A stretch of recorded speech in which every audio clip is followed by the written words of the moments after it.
Thank you so much, my dear friend. And in humble confession and full disclosure, I don't think Paul Blowers has ever heard me give a paper on Maximus the Confessor.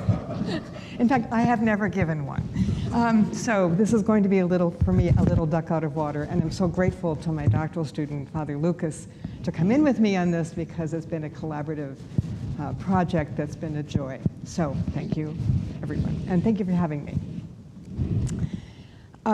So I wanted to sort of quickly introduce this building, which is a 4th century mosaic of a church in North Africa. And there's a couple things about it I want you to pay attention to. One is that, got a point? Whoop, what did I just do? I turned something off. I thought I was using a pointer. Sorry. I will just tell you where to look.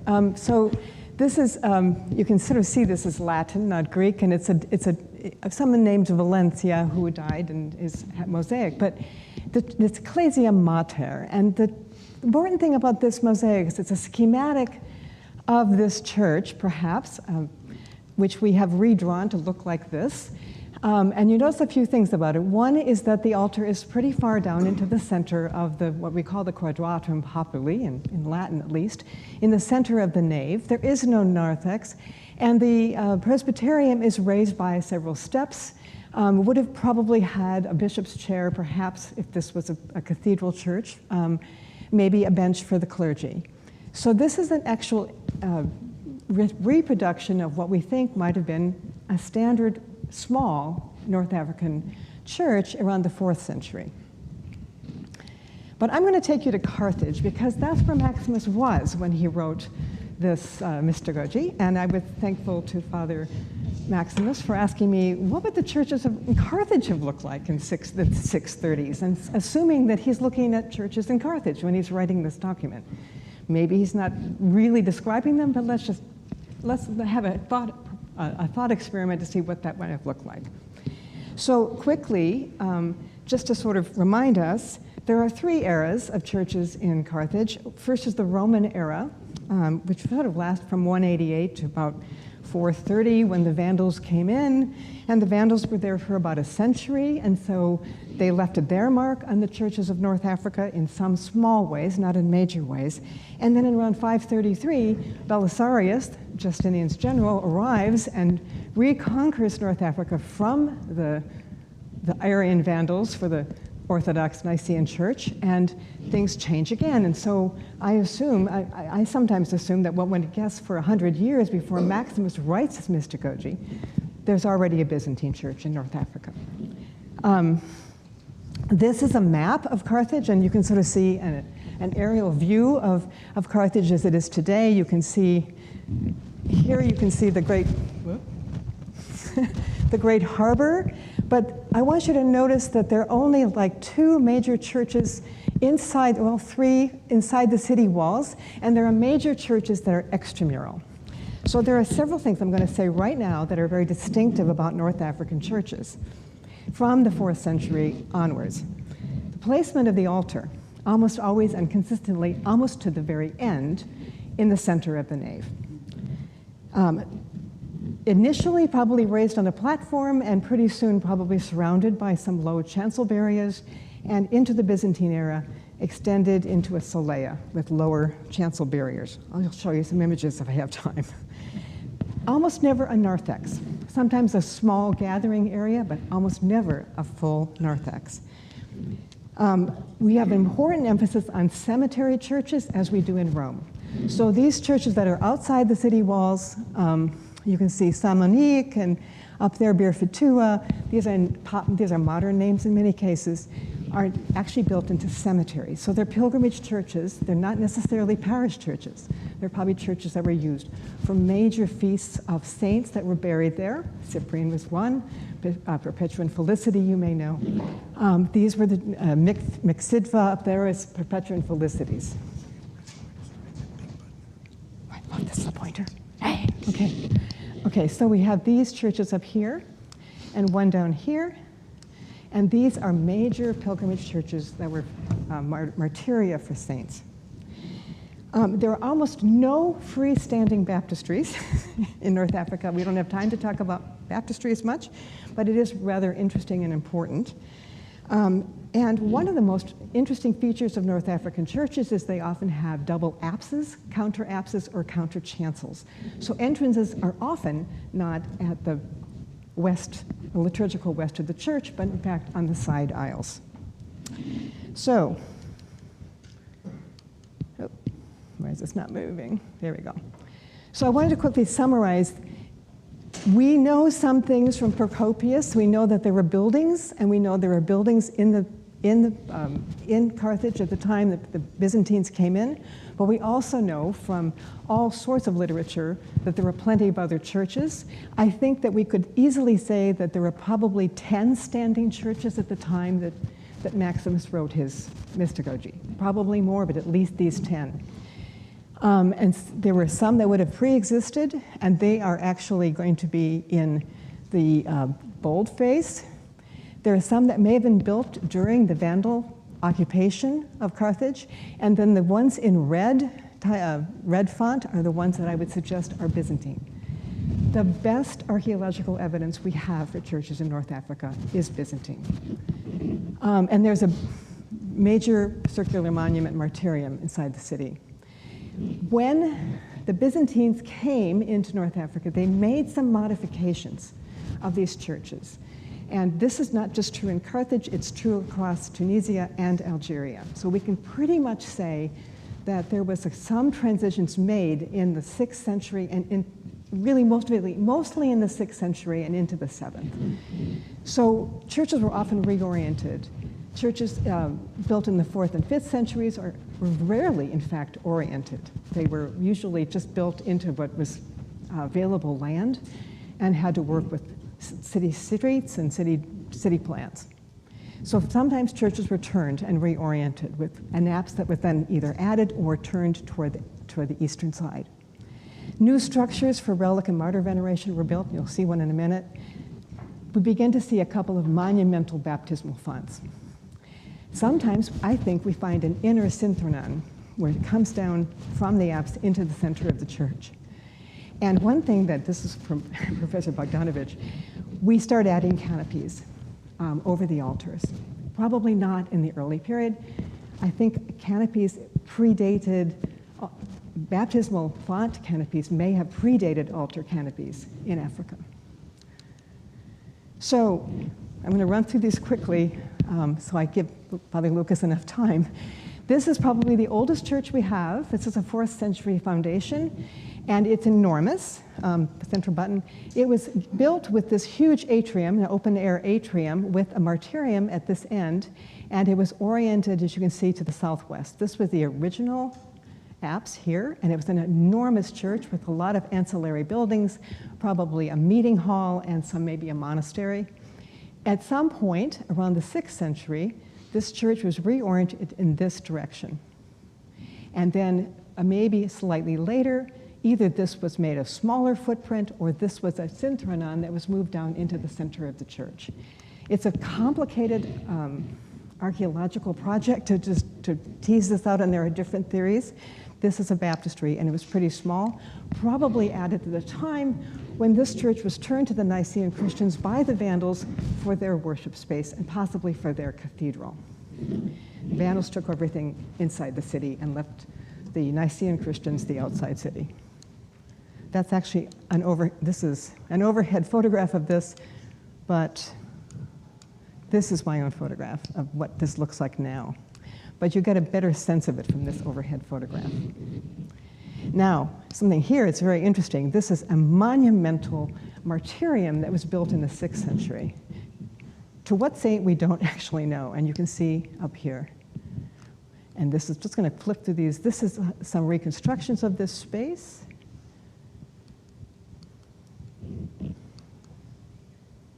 Here's this.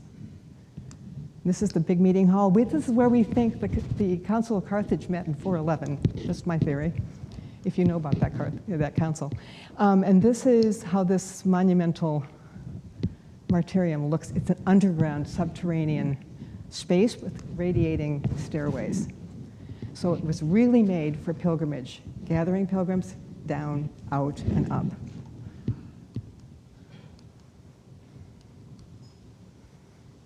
There's a drawing of that. Here's just some more photographs. Yeah. Okay, so I know I don't have a lot of time. I could spend an hour doing this, so I'm sorry, I'm going to hurry this along. But this is the monument. This is the extramural church. It was built in the 4th century to be the martyrium for Perpetuan Felicity. We're almost certain of that. And these are all built, by the way, these are all cemetery churches. They were all built in graveyards. And so this entire area is a cemetery. And at some point probably around the 6th century, this center shrine was added. It's I want to call it the Confessio here. And then possibly even reoriented to face the apse up here now at the east. And so this is what happens in the Byzantine period. What's kind of fun is that the only photograph we have of this shrine, because this no longer exists, if you went to visit this today in Carthage, you wouldn't probably find this whole structure. This was done in 1881, but this is one of the White Fathers who was in charge of the Eucharistic Congress that year. This is probably where Cyprian was buried. This is the Cyprianic, this is another extramural church. We think this is probably Cyprian's church. What is wonderful about this, I know this photograph doesn't give you a lot to go on the right, but you see the sea. And this is actually the place where Belisarius and his Byzantine army came into Carthage on the feast of St. Cyprian, on the very day that the Vandals were hanging their lamps to celebrate the feast of Cyprian. In comes the Byzantine army to take over the city. It's a wonderful story. It's all in Procopius. But anyway, we have actually, this is the space, and we have, in this case, we have a gathering atrium space. This was probably where, what we would call the Mensa Cypriani, where if you know Augustine enough, you know he has many, many sermons in this place. And this is where they held really rowdy festivals, and he was upset about that. Probably also the very church at which Monica waved and prayed Augustine off as he sailed off from Milan. It's simply wonderful. This is one of my favorite places in the world. And so here's an image of it, an overhead photograph from some time ago. And in this one, you can actually see where the altar is. Cyprian is possibly buried in here, or was.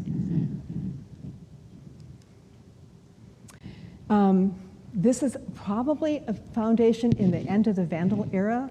The Vandals gave the Nicaeans, and in one of the moments when they felt nice about the Nicaeans, they gave them a church, and they built this one. But I'm going to move to what we think may be the Cathedral of Carthage that was rebuilt in the Byzantine era. And I want to point out, again, we have this double apse space, and so the entrances have to be here, and this baptistry was added in the Byzantine era. It probably was the original Cathedral of Carthage, but it's a small building, and so I believe that when the Byzantines came back into the space, they took over and built a different cathedral. This is a floor plan for that church, and that's what the baptistry looks like today. You can just see some of the lobes. Yep. This is the most interesting of all the churches I think we can look at, and it's probably built in the earliest Byzantine period. It was initially built it was a hall. It might have even been a secular space. It might have been a secular civic basilica in which they added an altar in the 6th century. And then they decided they really needed a more grand space. So they took this original hall and they reoriented it, and they put a cupola and over the altar, which is still at the crossing of what this huge now becomes a transept rather than a basilica. And we have here, I think we have a baptistry and a martyrium. Oops, I thought I had a picture of that, but you can sort of, they built in an enormous baptistry, but here is an interesting, this is, again, a centralized altar with a canopy over it. And you can see a very cruciform shape here, probably not necessarily intentionally so, and still, not really any narthex as such. Finally, getting to the end here, I think, this is what may have become the Byzantine cathedral. And we see the elaboration of the altar is still in the center. I always say it's where that palm tree is growing. Must have been something nice about that altar. And it has footings for a canopy, and it has very good evidence of a chancel area that would allow walking. And I think we believe this originally had a counter apse because the entrances are here. That's the baptismal area. And this is a small apsed room that was probably used for the training of catechumens. That's one theory. And what this does is it allows the clergy to move back and forth between the apse and the counter apse. The outer apses in Africa were normally places either for burial of bishops or for martyrs. And so this was expanded the church into a martyrium. And I should add that in Africa, everybody, if you had privilege, you got buried in the church. Okay, I think I'm almost at the end here. That might be it. Is that the end? Yeah. Do I? I can't get it to move. Oh gosh, I forgot beer fatua. Oh, sorry. This is the best one. I'll fly through this. This is built. This is one of the last buildings built, and it was still in use well into the Arab period. So we think Christians were worshiping in this space in the 8th and 9th century, and possibly even later. Okay, so this is the drawings of this place. I can't get this to move. That's my problem. There. Footprint. This is a nonagon. It's a 9-sided martyrium entranceway. One can enter through here. There's a very small gathering area possibly here. This is the entrance into the church. It's not the biggest church, but this is all burials here. These are double tombs that stacked one on top of another. And this is an open portico and an enormous baptistry. So this is a 6th century immersion font. And it's huge. And so one theory I have is it's entirely a pilgrimage basilica. I believe this is probably the church that was built originally over what was the martyrium for Cyprian's execution. So this is one more of these enormous cemetery basilicas. It's a cemetery church. It continues to be a place of burial for Christians, even when it's being used. I would say, as in Rome, I don't think these extramural churches had regular clergy, nor did they necessarily have regular Sunday divine liturgies. We don't know exactly how they were used, but this is a very important space. And here's a good interior space. One of the things that's interesting about this one is there's not really any synthronon. There's no bishop's chair here. There probably couldn't have been. This is an open ambulatory behind the space here. The floor level is at the same level. It's no steps down. And to the extent that there was an altar here, it was a movable altar, and it would have been at this spot right here. And there's a couple benches that we think were probably used for officiating clergy. So again, not a cathedral, not a place where a bishop would be preaching. We do think that in like the very first image I showed you, that the bishop normally, a bishop of Carthage, would have been preached from the back of the apse in his chair and descended those steps down, perhaps, if there were steps, to the altar in the center to perform the divine liturgy, the Eucharistic liturgy. The people would have gathered around, and gradually, even though there are separations of spaces for clergy and people, I have no reason to think that people couldn't have filled up this area all around the church. Lots about that we could probably answer in the time we have for questions.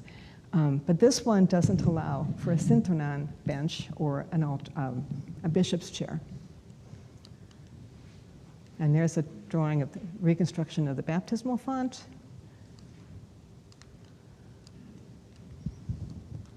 Oh, and this is my last slide. And that's the mosaic that was found in that baptistry. It's now in the Bardo Museum. Deer coming to the running streams from Psalm 42. All right. Sorry, that was a fast one. But now I'm going to have Lucas come up and interpret this for us with the Mystagogy.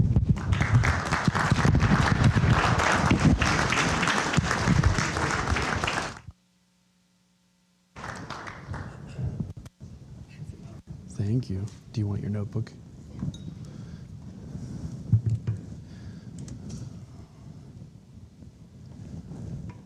All right.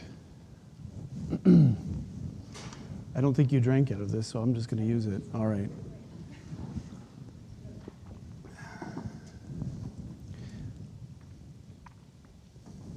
Laser pointer? Yes. Good. In his ecclesiastical mystagogy, whatever the underlying goal or goals St. Maximus the Confessor may have had, his stated purpose is to explain the physical space of the church building and the ritual enacted in it. To accomplish this, he compares the spatial arrangement of the building to God, to the whole creation, and to the human person with his customary theme of unity in distinction, which I'm glad that Dr. Larcher and Father Demetrius have already talked about, so we can dispense with that. He echoes Christological language which undergirds his ecclesio-cosmological vision. I'm just going to read this one passage to kind of set the scene, even though it's been thoroughly set. I'm using an adapted version of Armstrong's translation because it saves us some time. In his infinite wisdom, he encloses all things in himself, that's God, according to the one simple power of goodness, just as a center defines the lines that originate straight from it. According to the one simple and single cause and power, he does not permit the principles of the things that are to depart from their boundaries, but he limits their extents with a circle. Therefore, the Holy Church is the image of God, as it has been said, because she works the same unity around the faithful as God does.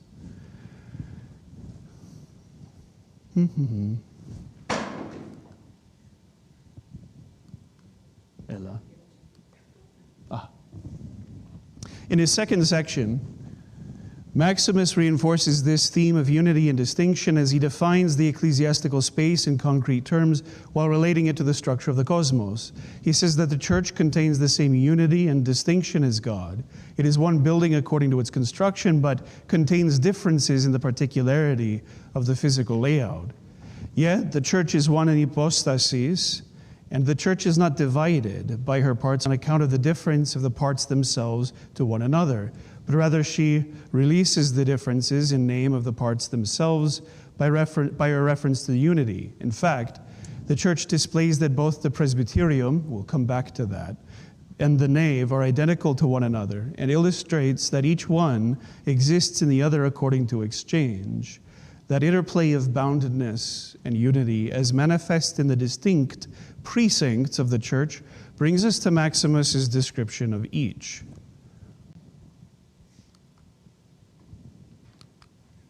All right. The presbyterium, here indicated in blue, in a hemicircle, he describes as designated for priests and liturgical ministers alone, which we call the hieration. This latter word we will render presbyterium, and I was delighted after having written this that Robert Taft agreed with me, so there we go. And that's because of how Maximus describes its use as the proper location for the clergy in parallel to the proper location for the people, but not as a locus of explicit ritual action beyond the bishop's ascension to, session upon, and descent from his throne in the apse. When we consider the spatial relationship between throne and altar, as we shall see below, it becomes clear why this action, that descent from the throne, visible to all and into the midst of all, might elicit an unusual and maybe even a unique explicit mention in Maximus's liturgical order. The presbyterium is identical to the nave according to its activity because it is the place where the never-ending mystagogy begins.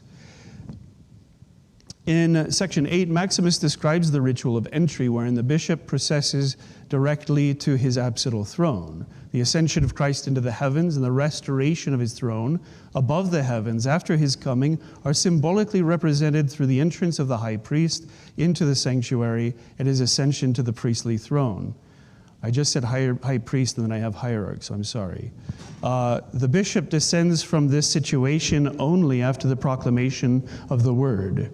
which Maximus describes in sections 13 and 23 as the high priest coming from heaven to dwell among the people, just as God the Word comes down and leads the people to the vision of the intelligible things. Although Maximus does not explicitly mention the homily, the ritual almost certainly involved preaching from the throne before descending to the altar for the oblation. As such, for Maximus, the presbyterium corresponds cosmically to the intelligible realm above. We've heard this a few times already, but hey, we get to hear it again now with this North African situation.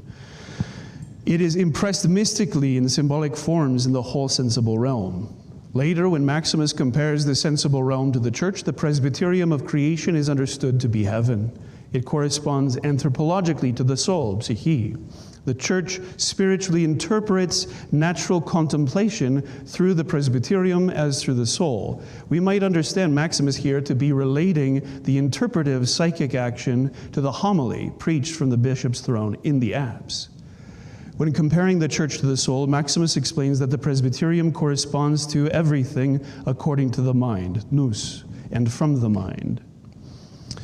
The nave, indicated by the green square, in section 2, Maximus describes it as the place all of the faithful people are allowed to stand.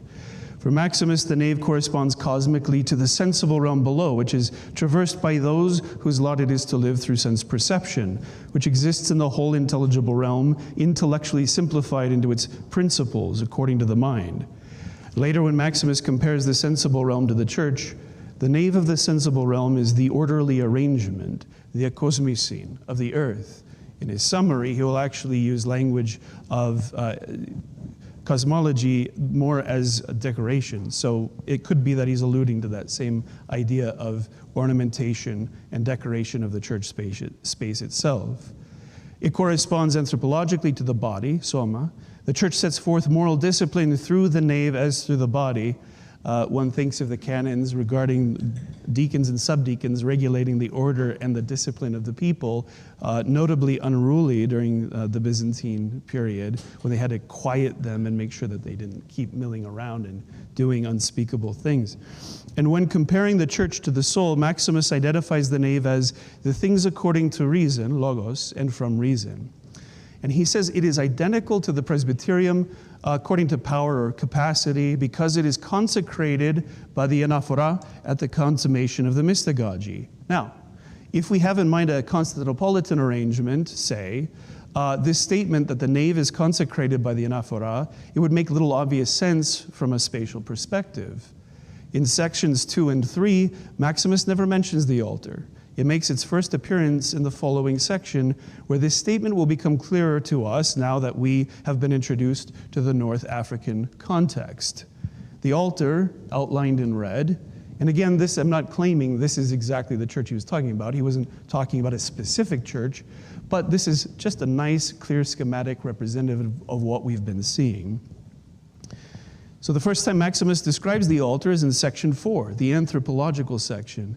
And his description, it is distinct from the presbyterium. This division may be surprising for those unfamiliar with the North African context, but now not for us. In the typical Byzantine reckoning, we might expect the tripartite division to run something like narthex, nave, vima, or with the latter term or something analogous to it, inclusive of both presbyterium and altar. But as we see, there is no narthex in the Carthaginian churches. Entry and exit is made by the side walls. And the altar consistently forms a discrete precinct from the presbyterium as it appears much more centrally located within the nave itself. This makes sense of Maximus's earlier comment that it is in the nave that the anaphora is offered. Even with the most generously thrust out pie-shaped chancels of Constantinopolitan churches, it would be incomprehensible to describe the anaphora at the altar as within the nave. But when considering Carthaginian architecture, Maximus's spatial ritual description becomes clear. In his anthropological section, when he introduces the altar, it corresponds to the mind, the nous. The church reveals mystical theology through the divine altar as through the mind. Curiously, Maximus omits the altar mind component from his concluding summary. And Maximus identifies the altar within the soul not as analogous to a faculty, as with the presbyterium, which is the mind, or the nave, which is the logos, reason, but he actually describes it functionally. He says the church brings together all things to the mystery performed on the divine altar. Certainly the ritual act of the oblation at the altar makes sense of this language of bringing together all things. But notice how even the structure of the altar area with its chancel barriers moving longitudinally, quite literally, connects the presbyterium with the nave. For Maximus, the consequence of this synthesis is that the whole ritual and arrangement of the church forms the interior disposition of the worship sympathetically. So, by way of conclusion, because I'm technically writing on the back of the existing talk, Maximus's experience as a monk was rooted in liturgical ritual, within a concrete sacred architecture. Although Maximus's ecclesiastical mystagogy does not describe one specific basilica, it understandably reflects the spatial context in which he lived his life of faith, and out of which his theological reflections flowed. This context, oh, that's just the ending slide. We'll keep that up. That's more pretty to look at it. It understandably reflects the spatial context in which he lived his life of faith. This context has implications for those of us who want to learn from Maximus. It's not only for him a purely abstract system, he grounds it in concrete spatial and ritual imagery. So systematic theological reflections on Maximus's emphasis on the union of divisions will benefit from an awareness of the sitting in which and on which he based his thought. Carthaginian sacred architecture presents just such a harmony of distinction and unity. The whole works in the harmony of ritual and space, and yet the different orders of clergy and laity have their appropriate roles and their places. In Maximus's Christological language, the parts are united, but without confusion, afirtos. That is to say, any temptation to read the confessor's language on the reconciliation of opposites that presumes such unity to imply the complete dissolution of any and all distinction whatsoever must reflect on the liturgical spatial context that serves as the model for Maximus's theology, and which Dr. Larcher has already expanded on quite adeptly. At the same time, and closer at home for us liturgists, liturgical theological reflections on Maximus's taxonomy of sacred space will benefit from an awareness of the low chancel barriers, the distinction between presbyterium and altar, and the centralization of the bounded altar within the nave. We must reflect on that in order to appreciate the visual spatial environment in which he sets forth his mystagogy. Now, that isn't to say that reading Maximus's mystagogy in dialogue with Anatolian and Levantine Byzantine ecclesiastical architecture is wholly unwarranted. As Dr. Bogdanovich has mentioned, these things are adaptable and they are portable. They can be understood as universals. And the Confessor clearly refers to Dionysius, who wrote on the unified, simple, and indivisible nature of the ritual, even as it is economically experienced in plurality. And if Dionysius wrote from within a Syrian context, he likely did so in a space that did place the altar in the vima, at times occluded with a veil. Nevertheless, the liturgical theologian must keep in mind that the immediate context to which Maximus refers, which we have seen reflected in his division of spaces, is a Carthaginian one in which these fixtures do not appear, and which places the hierarch at an altar, offering the oblation from in the midst of the people who surround it.